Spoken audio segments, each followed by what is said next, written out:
We all have the dream of turning our ideas into wild successes, but sometimes our dreams turn into innovation failures.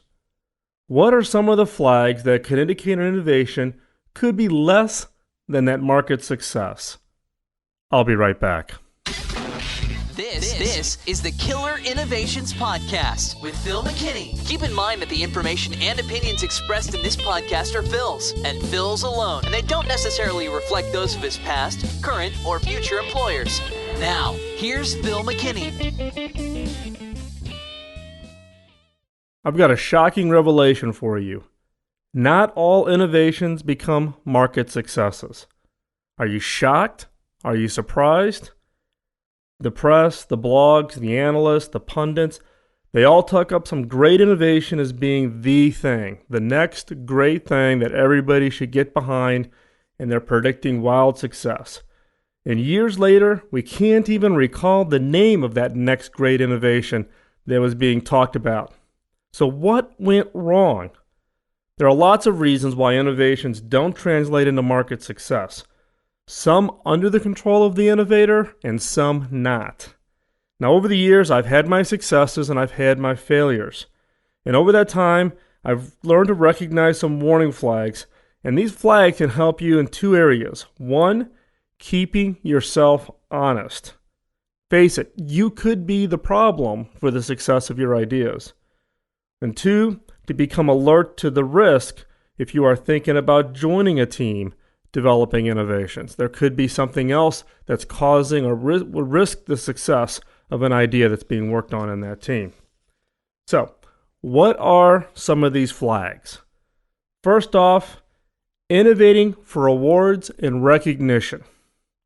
Now, I've seen this happen many times where a corporation puts together an innovation team, and what they're really focusing on is getting a lot of recognition from their peers in the industry, to be tagged as being the innovator out there.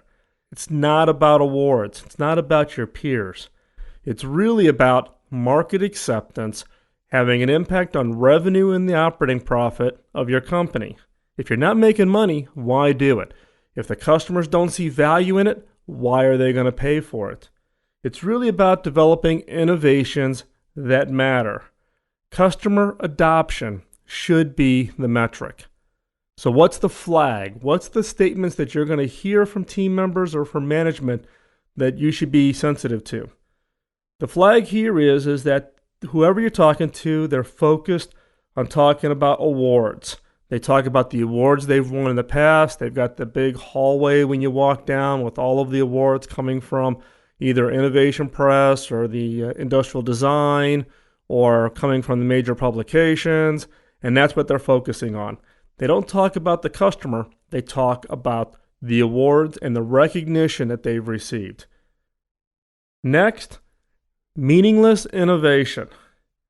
Now, we've all seen this, and really it's about the fact that they are claiming to be doing a lot more innovating than they really are. And let's face it, what they're ignoring is that they're not addressing the three key questions. Now, the three key questions, just as a refresher for you, in case you haven't been keeping up on the podcast here lately. First one is, does this idea or does this innovation fundamentally change the customer's expectation? 2, does this fundamentally change the competitive landscape of the market? Or 3, does this fundamentally change the economics of the industry? If you can't answer yes to at least one of those 3, then why are you doing it? Why?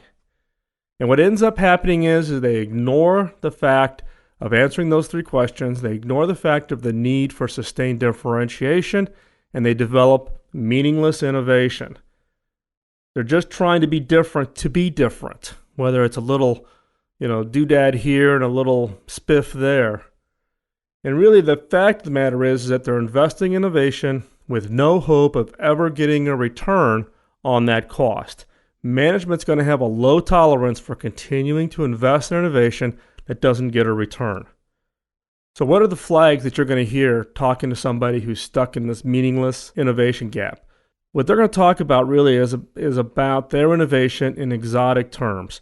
Think about the wine expert trying to describe wine with the woody, fruity, desert taste, which I've never understood.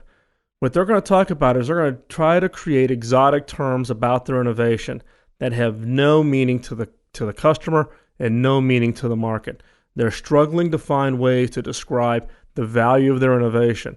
If you start hearing those kinds of terms and you can't bring it back to really understanding the impact of the customer, then you could be caught up in this trap of meaningless innovation, which is really just to do it, just to be doing it.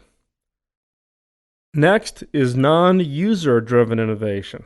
Now, this is innovation that's driven by someone else in the delivery or the value chain that is not a customer.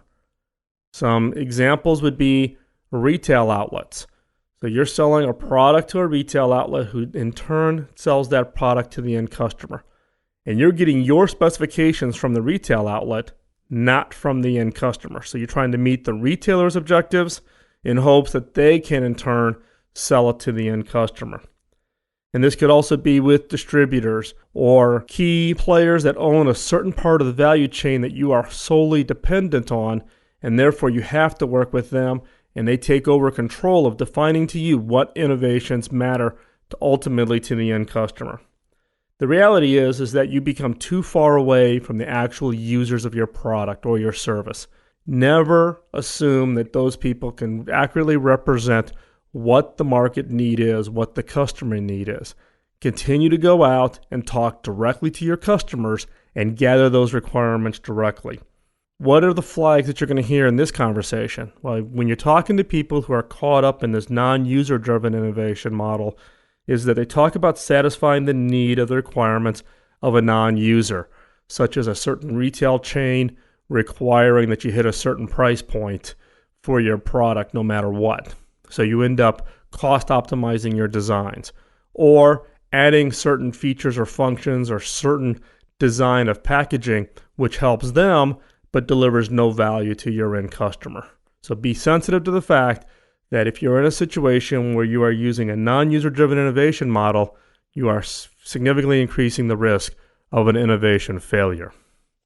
Next is the any innovation as long as it's green problem. Now, I'm a firm believer of sustainability and environmental design when you're building products and services and delivering those to the customer, but it's not the starting point. Environmental friendly, ecologically focused design processes and manufacturing processes has to be part of the core process of building and delivering product. It's not the starting point. And this is where we kind of are getting hung up here lately because everybody's rushing to market with green or eco-friendly products, and that becomes the starting point of the delivery versus what is it the market really needs and how do you really create an environmental friendly, eco-friendly process of creating products, manufacturing products, delivering products, and recycling products. Now, what's the flag that you're going to hear with companies or individuals who are stuck on this any innovation as long as it's green problem? Is that it starts off with the word green or eco. It isn't about the product or the benefit the customer gets. It's all about environmental and eco. Next is innovation by committee. Innovation is a team sport. It's very hard for the lone inventor this day to take a product from idea through prototyping, through market delivery, and put it into the street for the customers to buy. It requires a team to come around an idea and ultimately deliver that. Now, my advice and my experience says that the team, though, has to be small, and management needs to maintain a light touch. It can't be this overpowering. It can't act as if it has a seat at the table as being part of the committee. It's how do you, as an innovation team, innovate and yet not get overpowered by having such a broad set of groups of people who believe they have an opinion. Or more importantly, the problem with innovation by committee is everybody thinks they own the veto vote on what is part of that product or what is not part of that product. So management has to be careful, light touch, and avoid the risk of intimidation. Now, what's the flag that you're going to hear if this is a situation that you're seeing where you're stuck in this innovation by committee, and particularly with a heavy hand by management? What you'll hear is things like, with each decision that's being proposed to the innovation team, there'll always be this preface of, but we'll need to check it with, Mr. Boss.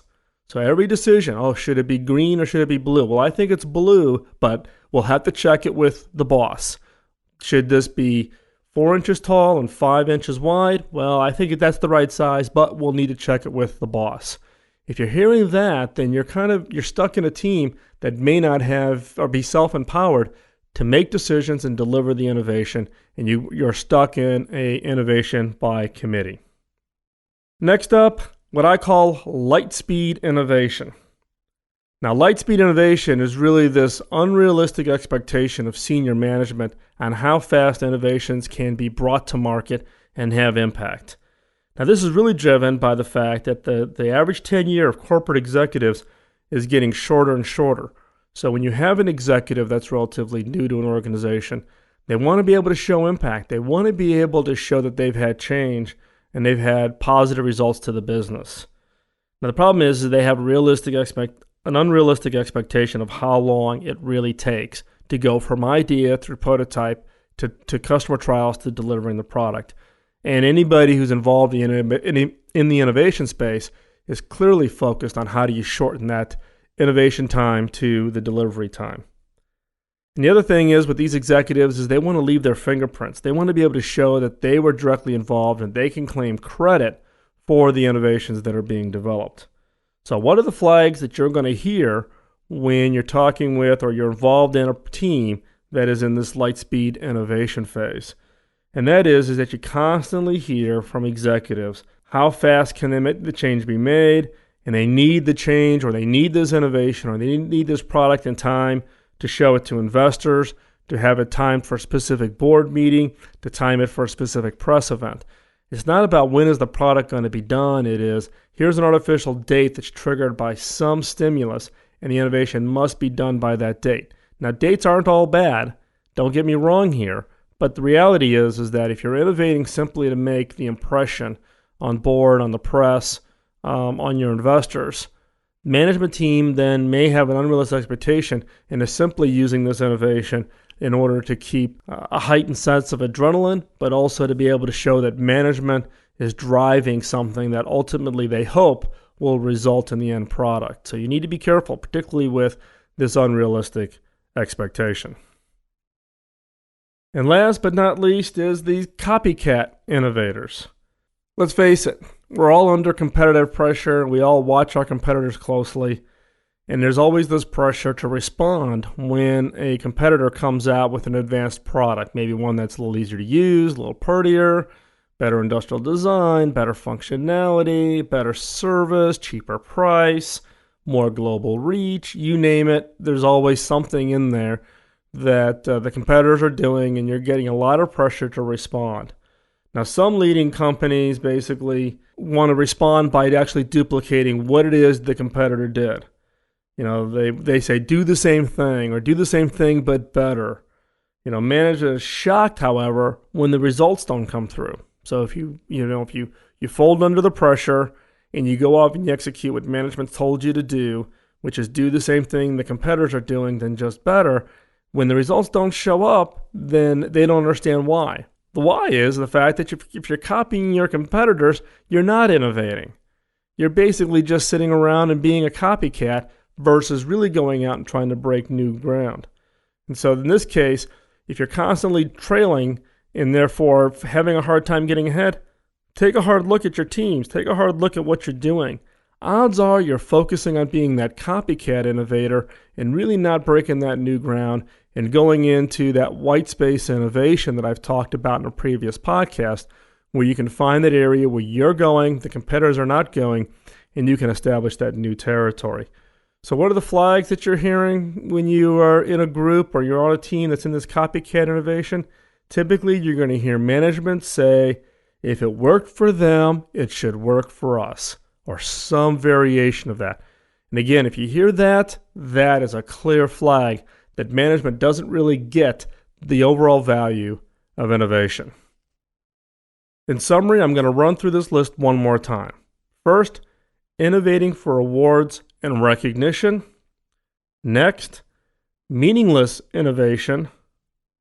Third, non-user driven innovations. Next, innovate as long as it's green. Next, innovation by committee, my favorite. Next is the light speed innovation. And last are the copycat innovators. Now, what's the purpose of this list? The purpose of this list really is to give you some early flags that when you look at your own team, or you're being asked to be part of a team, or if you're an investor looking to invest in a team that's coming up with some great ideas and some great innovations, is to take a hard look. Ask yourself if you're getting any of these flags, because these flags are early indicators that that idea and that innovation is heading for failure. Now, it's never too late to turn the team around. You can change these flags. You can inject processes. You can inject training and skills and management controls, and actually, in some cases, management less control over innovation teams. But be honest with yourself. Look at your own programs and look at these flags and honestly answer if any of these flags are putting any of your innovations at risk.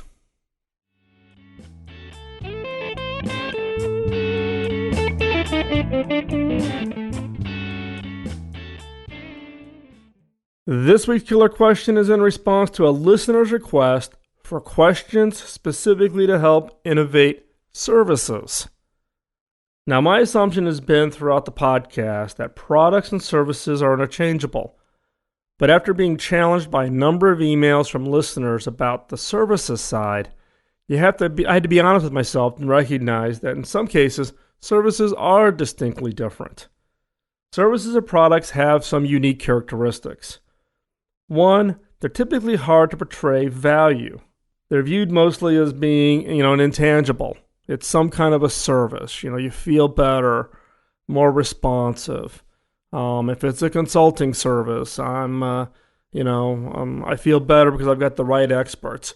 But it's hard to make this into something that's tangible and that I can attribute value to.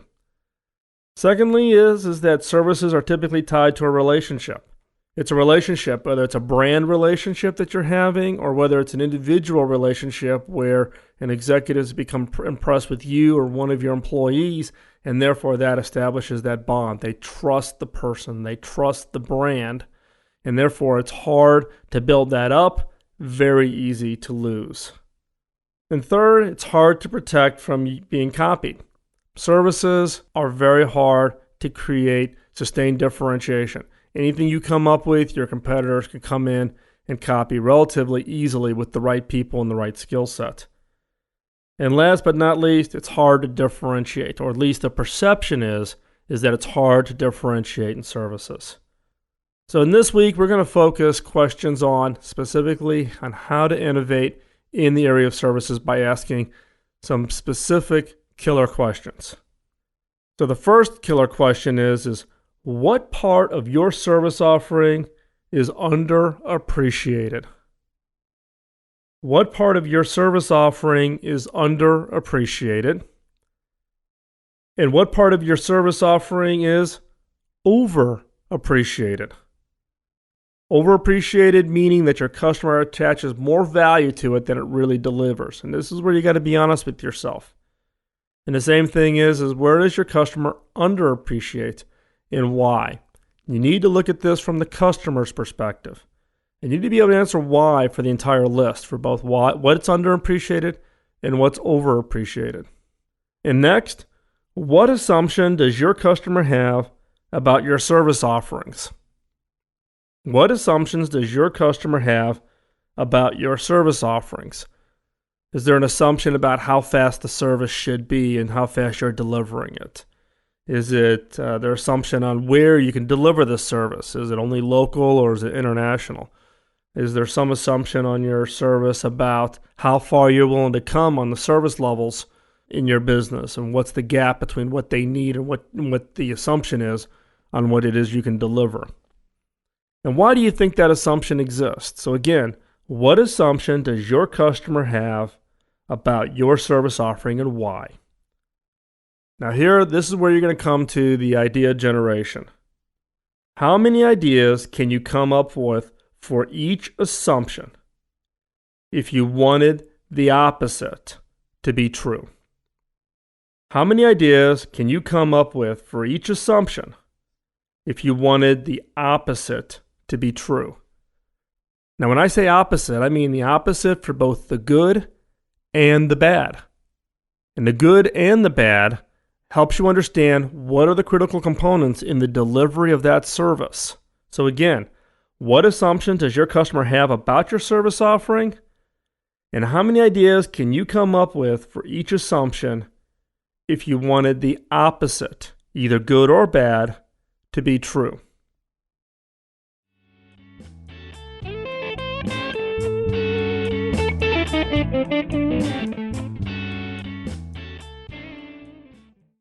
This week's closing thought is about services. Let's face it, the growing role of services is impossible to ignore. It's no longer enough just to be focused on a product. You have to have the services that wrap around it. Customers are valuing a differentiated experience. And in many cases, it's facilitated by services. If you want your innovation to be a success, you need to innovate the service, not just the product. And in some cases, you may only have a business that just offers services, which is even more important. So again, if you want to innovate to be a success, you need to focus on the service. And Albert Einstein said it best. It is high time that the idea of success be replaced by the idea of service.